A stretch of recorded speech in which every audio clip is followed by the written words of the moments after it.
அன்பு உள்ளங்கள் அனைவருக்கும் வணக்கம். எங்கள் சேனலில் உங்களுக்கு பிடித்த நல்ல கதைகளை போட்டுக்கொண்டே இருப்போம்.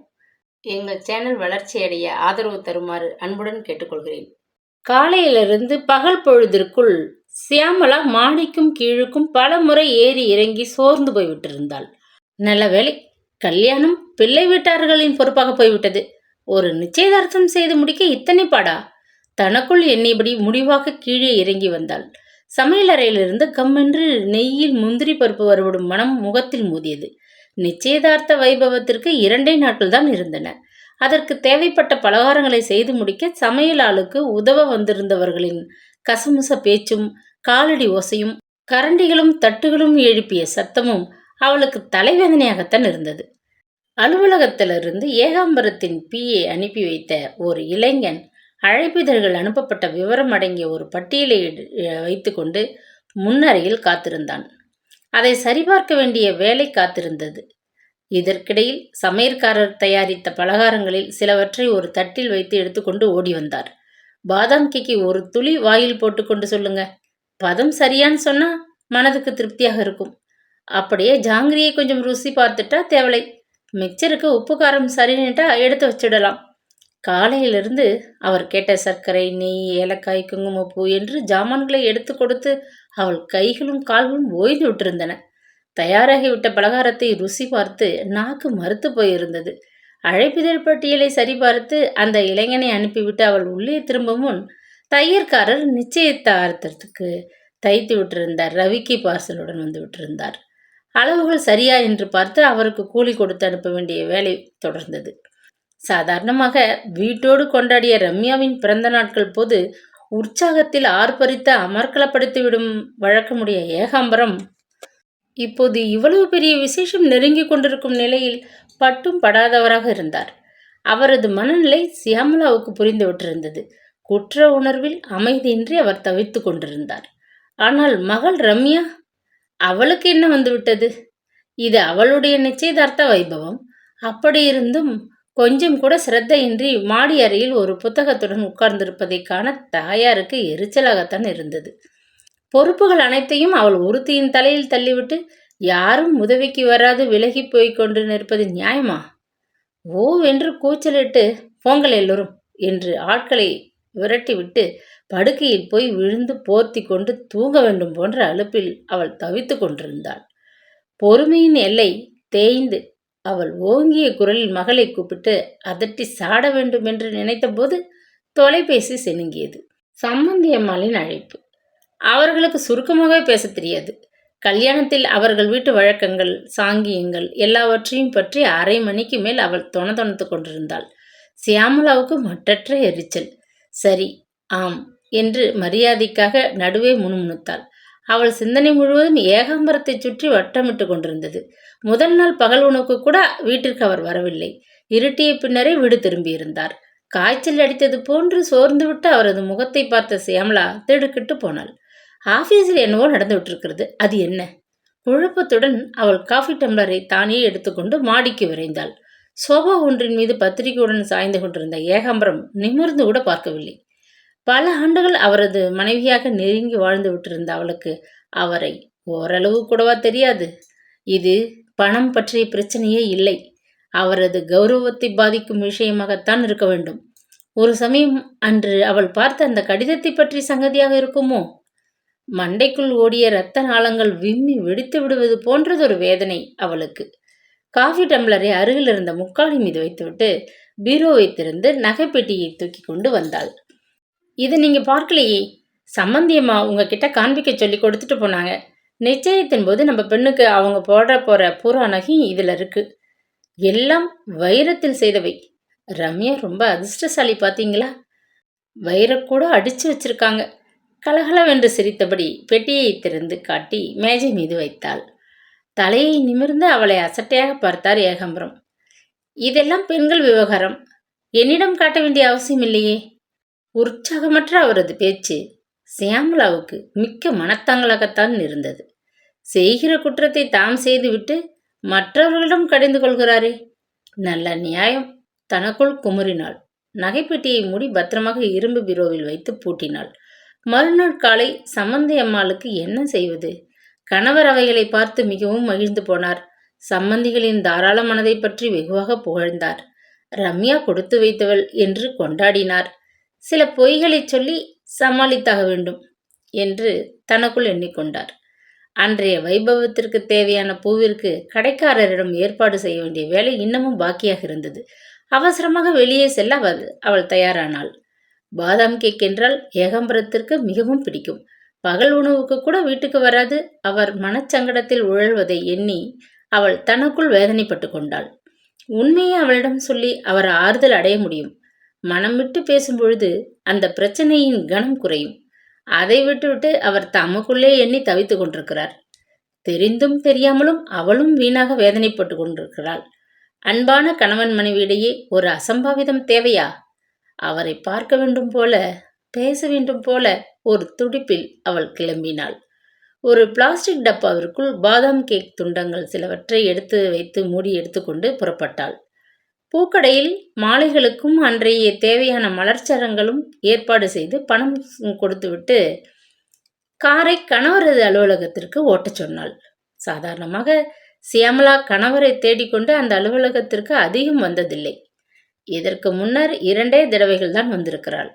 நோயாளியாக மருத்துவமனையில் அனுமதிக்கப்பட்ட மாமியாரின் உடல்நிலை அதிகமாகிவிட்ட போது அந்த அவசர செய்தியை தானே நேரில் கணவரிடம் சொல்லி அவரை அழைத்து போக வந்திருந்தாள்.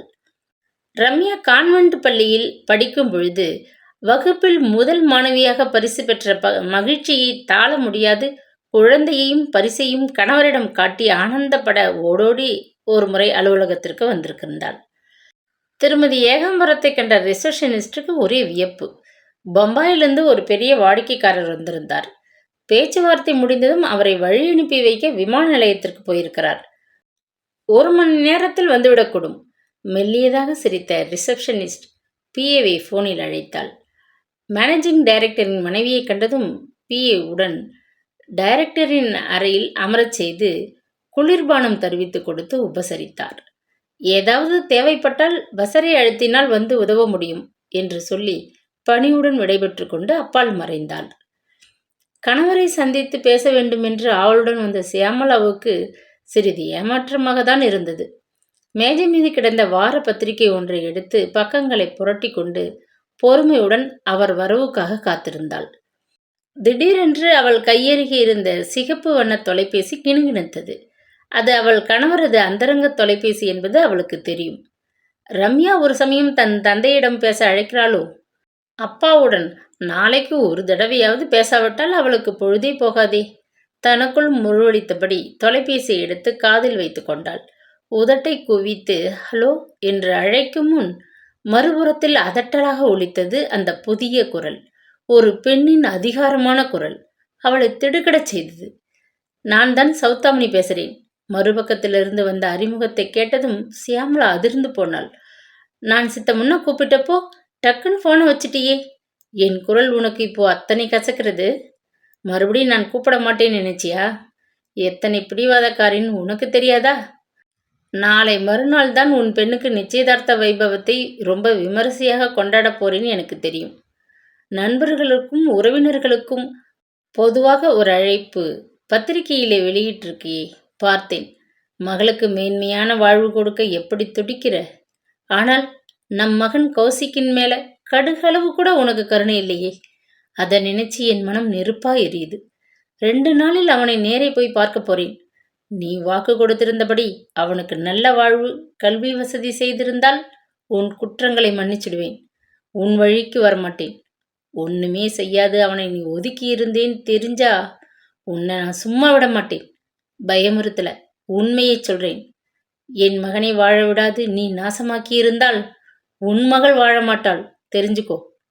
எரிமலை வெடித்து பொங்கி கக்கிய நெருப்பு பிழம்பை போல் கனலான வார்த்தைகள் மூச்சு விடாது கொட்டிவிட்டு டக்கென்று தொடர்பை மறுபடியும் துண்டித்து விட்டாள். சியாமலா மூச்சு விட முடியாது போன்று திகில் உணர்வில் சில வினாடிகள் திணறி போனாள். அந்த அறையும் அதில் உள்ள பொருட்களும் தட்டாமாலை சுற்றுவதை போன்ற பிரமிப்பில் நாற்காலியின் கைகளை இறுக்கமாக பற்றி கொண்டாள். நெஞ்சி வெடித்துவிடும் போல் தீவிரமாக துடித்து கொண்டது. உண்மையா? அவள் கேட்டதெல்லாம் உண்மையா? அந்த சௌதாமணிக்கு ஒரு மகன் வேறு இருக்கிறானா? வெக்கம்! இந்த விவகாரமெல்லாம் வெளியே வந்து விட்டால், ஐயோ, ரம்யாவின் வருங்காலம்! அதற்கு மேல் அவளால் அங்கே உட்கார்ந்திருக்க மனம் இருக்கவில்லை. அவளது கணவர் திடீரென்று வந்துவிட்டால், இந்த பயங்கர அதிர்ச்சிக்கு பின்ன அவளால் அவரை நேருக்கு நேர் பார்க்க முடியுமா? அமைதியாகத்தான் எதுவும் பேச முடியுமா? கொந்தளித்து குமரிக்கொண்டு உடலையும் உள்ளத்தையும் நடுங்க வைக்கும் அந்த உணர்வுகளைத்தான் முகத்திலிருந்து அவள் மறைக்க முடியுமா? நேரமில்லை, வீட்டில் பல வேலைகள் இருக்கு. ரிசப்ஷனிடம் வறட்சியாக முருவளித்துவிட்டு வேகமாக அவள் வெளியேறினாள். ஏகாம்பரத்தை அவள் சந்தித்து 4 தினங்கள் கடந்து விட்டன. மேற்கொண்டு எந்த வகையில் செயல்படுவது என்ற பெரும் குழப்பத்தில் அவள் தத்தளித்துக் கொண்டிருந்தாள். அவர் கொடுத்த அந்த கடித உரையை ஆத்திரத்துடன் கைப்பையில் திணித்து கொண்டு வெளியேறியவள் வீட்டிற்கு வந்து சிறிது நேரம் சென்ற பின்னர் தான் எடுத்து பார்த்தாள். திருமதி மரகதம் வேணுகோபால், பரமேஸ்வரி இல்லம், கன்னியாகுமரி என்ற முகவரியுடன் ஏகாம்பரம் ஒட்டி கொடுத்த உரையை பிரித்து படித்து பார்க்க வேண்டுமென்றதொரு வேகம் பலமுறை எழுந்தும் அச்சத்துடன் அவள் அதை பையுக்குள்ளே பத்திரமாக வைத்து விட்டாள். தனக்கு எழுதிய கடிதத்தை சௌதாமினி பிரித்து படித்து விட்டாளே என்று அந்த மரகதம்மாள் வெகுண்டாள். மகன் கௌசிக் அவள் தயவில் வாழும் பொழுது சௌதாமினி அத்தகைய ஒரு பிசகை செய்ய சாத்தியப்படுமா? அவள் தன் வாழ்க்கையில் இதுவரை எத்தனை தவறுகளை தொடர்ந்து செய்துவிட்டிருக்கிறாள். இந்த பிறவிக்கும் 7 பிறவிக்கும் போதும் என்று உள்ளம் ஓலமிடும் அளவு மாபெரும் பிசகுகளை செய்திருக்கிறாளே, அவை போதாதா? முன்னரை கடிகாரம் 2 முறை அடித்து ஓய்ந்தது. உறக்கமின்றி படுக்கையில் புரண்ட சௌதாமினி எழுந்து உட்கார்ந்து கொண்டாள்.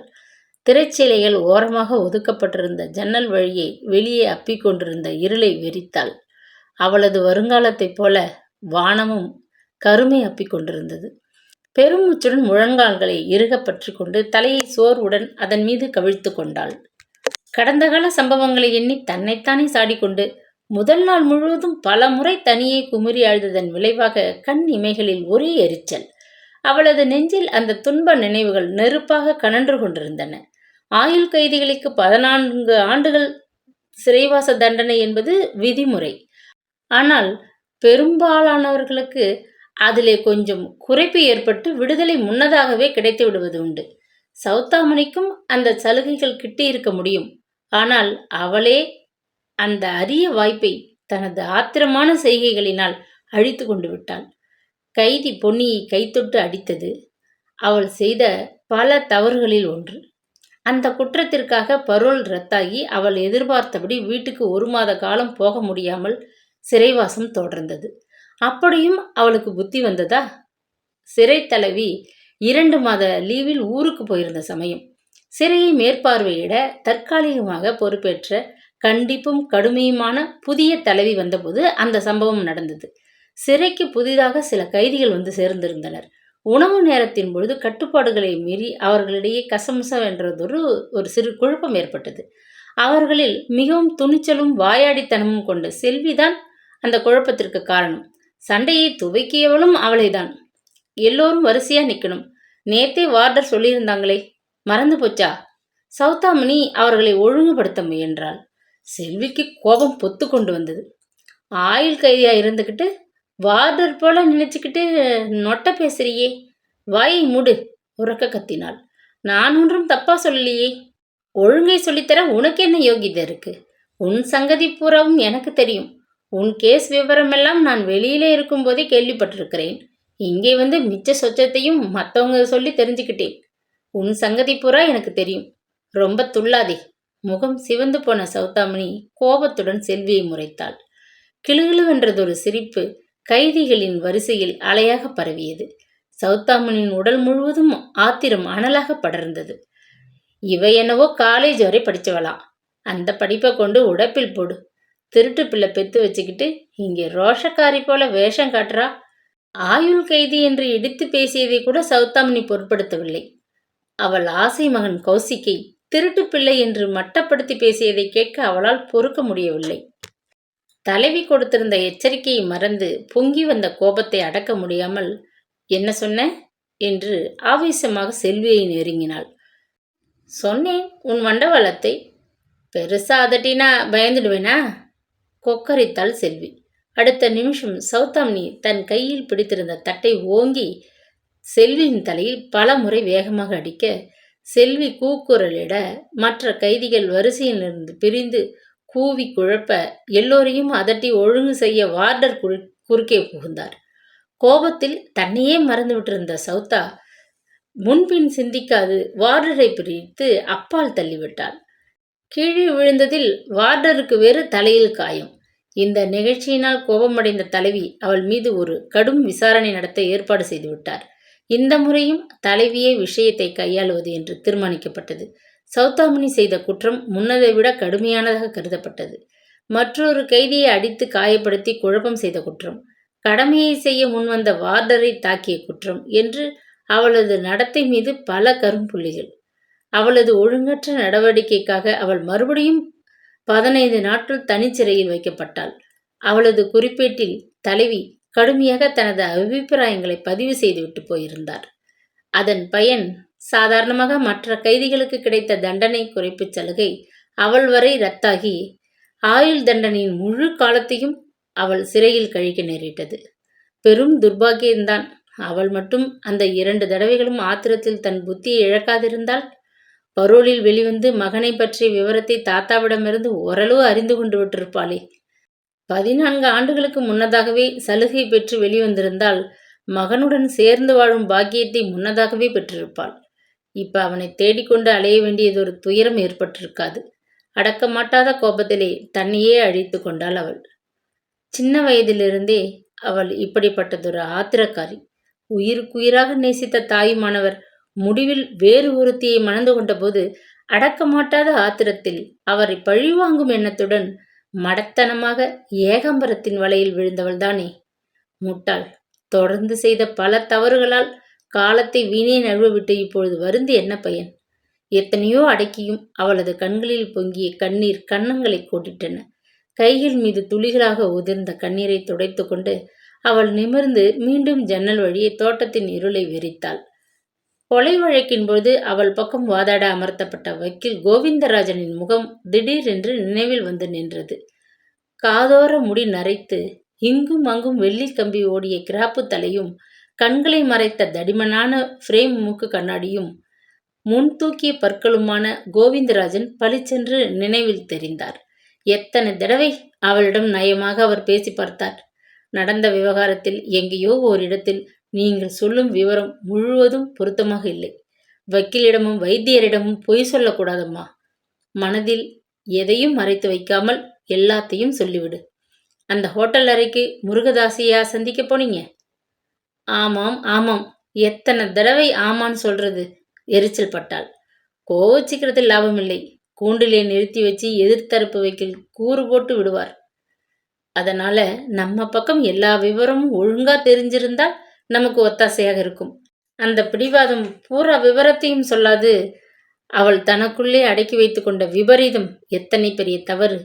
ஏகாம்பரம் ஏற்கனவே மனமானவர் என்ற உண்மை தெரிந்து அவருடன் மனத்தாங்கல் பட்டு கொண்டவுடன் உடனடியாக அந்த தொடர்பை துண்டித்து கொள்ளாமல் மதிமயங்கி அந்த கேவலமான நிலையை ஏற்றுக்கொண்டு அவள் தன்னை மட்டப்படுத்தி கொண்டு விட்டிருந்தாள். அது எத்தனை பெரிய தவறு! காதலி என்ற கேவல நிலையை ஏற்றவள் என்பதால் தானே அன்று அலுவலகத்தில் அவளை சந்தித்த போது ஏகாம்பரம் அசட்டை செய்தார். அவரது அன்பு தூயதல்ல. அவர் ஒரு சுயநலக்காரர், அயோக்கியர் என்ற உண்மை உணர்ந்து கொள்ளாது மகனை பாதுகாத்து வளர்த்து ஆளாக்கி விடுவார் என்று பூரணமாக அவள் நம்பியது எத்தனை பெரிய தவறு! சிந்தனை நடுவே ரம்யா நிழலாடினாள். அழுத கண்களும் சிவந்த முகமுமாக துக்கமும் ஆத்திரமுமாக அன்று ஏகாம்பரத்தின் அறையிலிருந்து வெளிப்பட்ட சௌதாமணி திரும்பினாள். ஊதா வண்ண ஷிஃபான் சேலையில் ஊதா மலர் போல ஒடிய உயரமாக ஊர்ந்து சென்ற அந்த பெண் ஒரு கணம் பார்வையில் பட்டுவிட்டாள். சௌதாமணி அடையாளம் கண்டு கொண்டு விட்டாள். அந்த கூர் மூக்கையும் சுருண்ட கூந்தலையும் பார்த்ததும் திக்கென்ற ஒரு உணர்வு ஏற்பட கௌசிக்கின் நினைவு நெஞ்சை எப்படி வருத்தியது. அதே போன்று அவனுக்கும் சுருட்டை முடி, கூர் மூக்கு, அப்பாவின் அச்சு அவன். கௌசிக்கையும் ரம்யாவையும் இப்பொழுது அருகருகே வைத்து பார்த்தால் வெவ்வேறு தாய்க்கு பிறந்தவர்கள் என்று யாரும் நம்ப மாட்டார்கள் என்று தனக்குள்ளே எண்ணிக்கொண்டாள். ரம்யா உண்மையில் பளிச்சென்று அழகாகத்தான் இருக்கிறாள். அவள் மகன் கௌசிக்கும் வளர்ந்து பெரியவனாக ரம்யாவைப் போல அழகானவனாக தான் இருப்பான். அந்த செல்வத்தின் செழுமை அவள் மகன் கௌசிக்கிடம் இருக்குமா? பாதாம் பருப்பை அரைச்சி பாலில் கலக்கி குடித்து வளர்ந்த உடம்பு பளிச்சின்னு இருக்க கேட்பானேன் என்று ரிஷி அன்று கடைத்தெருவில் சொன்னானே. ஒரு சமயம் சரியான போஷணை இல்லாமல் அவன் மெலிந்து நலிந்து வளர்ச்சியின்றி இருந்தால்? ஐயோ, அப்படியெல்லாம் அவள் குழந்தைக்கு எதுவும் நேர்ந்து விடக்கூடாது. அவளால் தாங்க முடியாதே. கௌசிக்கை உடனடியாக பார்க்க வேண்டுமே. என்ன செய்வேன்? கன்னியாகுமரிக்கு போக உதவி தேவையாச்சே. மறுபடியும் ரிஷியின் காலில் தான் விழ வேண்டும் போல் தோணுகிறதே. கடவுளே, இப்படி ஒரு துர்பாக்கியமா? கண்களில் மாலையிட்ட கண்ணீர் நெஞ்சை நனைக்க, சப்தமிடாது உடல் குலுங்க அவள் மெல்ல அழுதாள். பல ஆண்டுகளாய் அவள் பாராது எங்கேயோ வளர்ந்து கொண்டிருக்கும் மகனை நினைத்து குமுறி அழுதாள். பங்களாவின் தோட்டத்து புல்வெளி மீது அலங்காரமாக காட்சியளித்த அந்த பெரிய ஷாமினாவை ஆட்கள் பிரித்து அப்புறப்படுத்தி விட்டிருந்தனர். முதல் நாள் காலை அங்கே ஊரே திரண்டு வந்து விட்டது போன்றதொரு கூட்டம். நாதஸ்வர இன்னிசையுடன் சிரிப்பும் பேச்சுமாக ரம்யாவின் நிச்சயதார்த்த வைபவம் அமர்க்களப்பட்டது என்று அறிகுறியே சிறிதுமின்றி இப்போது தோட்டம் வெறுமையாக தெரிந்தது. மாடி ஹாலில் சோபா ஒன்றில் சாய்ந்து கொண்டிருந்தாள் ரம்யா. மடி மீது பிரித்து வைத்து கொண்டிருந்த கதை புத்தகத்தை அலுப்புடன் மூடி அப்பால் வைத்தாள். ஜெயந்தன் அருகில் நின்றபடி கனமான நகைகளும் மாலையும் கழுத்தை இருக்க கை கூப்பி வந்தவர்களுக்கு வணக்கம் தந்த பயன் இன்று அவள் தோள்பட்ட இரண்டிலும் கடுப்பு வலி. உடம்பை நெளித்து கொண்டு சோம்பல் முறித்தபடி எழுந்து நின்றாள். பின்னால் காலடி சத்தம் கேட்கவே திரும்பினாள். விடியற்காலையிலேயே எழுந்துவிட்ட சியாமளா ஸ்நானத்தை முடித்துக்கொண்டு வெளியே செல்ல தயாராகி விட்டிருந்தாள். பிள்ளையார் கோவிலுக்கு போயிட்டு வரேன். அப்பா கூட வீட்டில் இல்லை. அதனால நீ சீக்கிரம் குளிச்சுட்டு தயாராயிரு. நான் வந்ததும் காஃபி பலகாரம் சாப்பிடலாம் சொல்லிக்கொண்டே அவள் நகர்ந்தாள். நிச்சயதார்த்தம் முடிந்த பின்பு சங்கதிகளுடன் இரவு விருந்தில் கலந்து கொண்டு விட்டு அவர்கள் எல்லோரும் கிளம்பும் முன் ஏகாம்பரம் விமான நிலையத்துக்கு புறப்பட்டு விட்டிருந்தார். அவசர வேலை, டெல்லிக்கு உடனடியாக போக வேண்டும் என்று அவர் சொன்னதை ரம்யாவால் நம்ப முடியவில்லை. எதையோ தவிர்க்கத்தான் அப்பா ஓடி மறைந்து கொள்ள முயலுகிறார் என்ற வரைக்கும் அவளுக்குள் ஒரு சந்தேகம். அதனால் மனதில் ஏற்பட்ட கசப்பை விழுங்கிக் கொள்ள முடியாமல் இரவு முழுவதும் உறக்கமின்றி அவள் குமைந்து கொண்டிருந்தாள். வரட்டுமா? சியாமளாவின் குரலில் தொனித்த வேதனை மகளின் நெஞ்சை உறுத்தியது. நிமிர்ந்து நன்றாக தாயின் முகத்தை பார்த்தாள். கடந்த 2 மாதங்களாக இந்த நிச்சயதார்த்த வைபவத்தை முன்னிட்டு சியாமளாவுக்கு அலைச்சலும் கவலையும் அதிகப்படியாகிவிட்டிருந்தது உண்மை. ஆனால் சில தினங்களாக அவள் முகத்திலே வயதின் தளர்ச்சியும் சோர்வும் மிகையாகி கொண்டிருந்தன. ஏன்? நிச்சயதார்த்தின் முதல் நாள் இரவு காகிதத்தில் சுற்றப்பட்டதொரு அட்டைப்பெட்டியுடன் மகளின் அறைக்குள்ளே மெல்ல வந்து நின்றாள் சியாமளா. பார்சலை பிரித்து மகளின் அருகே வைத்தாள். நீ கேட்ட இதை வாங்க நான் அலையாத கடை பாக்கி இல்லை. பிடிச்சிருக்கா பார். தாய் மெல்ல முருவளித்தாள். படுக்கையிலிருந்து விற்கென்று எழுந்து உட்கார்ந்த மகள் அட்டைப்பெட்டியை திறந்தாள். அவளுக்கு பிடித்த கரும்பச்சை நிறத்தில் காஞ்சிபுரப்பட்டு ரோஜா வண்ண கரை உடல் முழுவதும் புள்ளியும் கோடுகளுமாக ஜரிகை வேலைப்பாடு. புடவையை மகிழ்ச்சியோடு தொட்டு பார்த்தாள். விளக்கு வெளிச்சத்தில் தகதகத்த, இது நிச்சயதார்த்தத்துக்கு நாம் எடுக்கிற புடவை. சந்தோஷம்தானே? தாய் மகளின் அருகே உட்கார்ந்து கொண்டு மெல்ல அவள் முதுகை தடவி கொடுத்தாள். அப்பா பார்த்துட்டாரா? என்ன சொன்னார்? சியாமளாவின் முகம் வெளிரி போனது. உதட்டை லேசாக கடித்து கொண்டாள். என்ன சொல்வார்? உனக்கு பிடிச்சா சரின்னுட்டார். மேலே பேச முடியாதவள் போல தடுமாறினாள். அப்பா அப்படி அசட்டையா சொல்ல மாட்டாரே. புடவை எடுக்கிறதுல நம்மை விட அப்பாவுக்கு ரசனை அதிகமாச்சே. ஏன், பிறந்த நாள் சேலையை கூட அப்பா தானே பார்த்து பொறுக்கி எடுத்தார். மகள் விடாத கேள்விகளை அடுக்கினாள். இப்பன்னு பார்த்து அவருக்கு தொழிற்சாலையிலும் ஆஃபீஸிலும் ஏகப்பட்ட வேலை. அதனால வீட்டில் ஒன்னையும் சரியாக கவனிக்க முடியல சொல்லிக்கொண்டே சியாமளா புடவையில் இருந்த அட்டைப்பெட்டியை மூடி காகிதத்தால் சுற்றி கட்டத் தொடங்கினாள். கணவர் தனக்கு செய்திருக்கும் மாபெரும் துரோகத்தை பற்றி துளியும் தெரிந்து கொள்ளாமல் வீட்டு பொறுப்புகள் அனைத்தையும் தானே சுமந்து கொண்டு தத்தளிக்கும் தாயை பரிதாபமாக மகள் பார்த்தாள். முதல் நாளை விட தாயின் முகம் அதிகம் சோர்ந்தாற்போல காணப்பட்டது. வேதனை உணர்வில் ரம்யா மனமுருகி போனாள். அம்மா, உங்க உடம்புக்கு என்ன? ஒரு மாதிரி இருக்கீங்களே. பரிவுடன் கேட்டபடி பட்டு போன்ற தாயின் கன்னங்களை அன்போடு மெல்ல வருடினாள். எனக்கு ஒன்றும் இல்லைம்மா. உன் அப்பாவுக்குத்தான் இந்த சமயம் பார்த்து 4 நாளாக ரொம்ப வயிற்று வலி. அதை நினைச்சுத்தான்.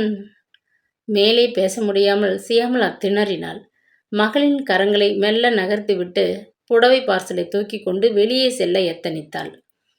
உணர்ச்சி வசத்தில் துடிக்கும் அந்த உதடுகளையும் ஈரத்தில் நனைந்து சோகத்தில் தோய்ந்த அந்த விழிகளையும் ஊன்றி கவனித்த மகள் மனம் பதைபதைத்து போனாள். அம்மா, அப்பாவுக்கு வயிற்று வலி இல்லை, வரப்போகும் ஒரு பெரிய அவமானத்தை நினைத்து பெருத்த கிளி. ஒரு பயங்கர உண்மையை உங்களிடமிருந்து ஒளித்து வைத்து ஏமாற்றியவர் இன்னமும் ஏமாற்றிக் கொண்டிருக்கிறார். அம்மா, நீங்க ஒரு 10ஆம் பசலி. அப்பாவுக்கு ஏதோ உடம்புக்கு வந்துட்டதுன்னு நினைச்சு கண் கலங்கி போறீங்க. அத்தனையும் வேஷம், புரிஞ்சுக்கோங்க. படபடவென்று உண்மையை வெளியே கொட்டி துயரத்தில் துடிக்கும் தன் தாயை மார்போடு இறுக்கமாக தழுவிக்கொண்டு வாய்விட்டு அழுது தீர்க்க வேண்டும் போன்று அவள் மனம் கோபத்திலும் துயரத்திலும் கொதித்தது. உணர்வுகளை சமாளித்து கொண்டாள். புடவை ரொம்ப நல்லா இருக்கு, எனக்கு பிடிச்சிருக்கு, ரொம்ப தேங்க்ஸ். மெல்லியதாக முறுவலித்தாள். மனம் விரும்பிய ஜெயந்தனுக்கே மனைவியாக போகிறோம் என்று தன் திருமணத்தை அவள் மிக அவளுடன் தான் எதிர்நோக்கி கொண்டிருந்தாள். நிச்சயதார்த்த வைபவத்தை பற்றி கூட எத்தனையோ இனிய எதிர்பார்ப்புகள். ஆனால் பொங்கி வந்த பாலின் மீது பச்சை தண்ணீரை வாரி வீசியது போல அவளது கற்பனைகளையெல்லாம் அந்த கடிதத்தை கண்ட நாளிலிருந்து ஒரேடியாக அடங்கி போயினவே. அத்துடன் தந்தை மீது அவளுக்கு இருந்த பாசம், பரிவு, மரியாதை, மதிப்பு, பெருமை அந்த ஒரு சிறு கடிதம் மண்ணாக்கி விட்டிருக்கிறதே. பலவாறு எண்ணி சஞ்சலத்தில் உழன்ற ரம்யாவால் தனது நிச்சயதார்த்த வைபவத்தில் உற்சாகத்துடனும் மகிழ்ச்சியுடனும் ஈடுபட இயலவில்லை. பந்தலில் ஜெயந்தன் அருகே அவள் நின்று கொண்டிருந்த போதிலும் கண்கள் பெற்றவர்களையே வட்டமிட்டு கொண்டிருந்தன. துயரத்தில் வாடிவிட்ட முகத்தில் சும்மா போலியானதொரு சிரிப்பை படரவிட்டு கொண்டு விருந்தினர்களை உபசரிக்கப்பட்ட பாட்டைக் கண்டு அவள் மனம் நெகிழ்ந்து போனாள். தாம் செய்த மாபெரும் தவறை மூடி மறைத்துவிட்டு அப்பா சம்மந்தியுடன் பல்லெல்லாம் தெரிய பகட்டாக சிரித்து கொண்டு நின்றதை வெறுப்போடு பார்த்தாள். வேதனைப்பட்டாள், ஆத்திரப்பட்டாள். அவளுக்கு இப்பொழுது எல்லாமே புரிந்து விட்டிருந்தது. குளியலறையில் அவள் படித்த அந்த சிறு கடிதத்துண்டு, அவரது அறையிலிருந்து அழுதவள் போல் சிவந்த முகத்துடன் வெளியேறிய அந்த பெண் எல்லாவற்றையும் ஒரே நொடியில் சம்பந்தப்படுத்தி அவள் தெரிந்து கொண்டு விட்டிருந்தாள். அவள்தான் அப்பாவின் பழைய காதலி. அப்பா தொடர்பு கொண்டிருந்த சௌதாமணி என்னும் பெண் கொலை குற்றத்திற்காக ஆயுள் தண்டனை அனுபவித்துவிட்டு வெளியே வந்திருக்கிறவள். எல்லாவற்றையும் அவளாகவே ஊகித்து கொண்டு விட்டாள்.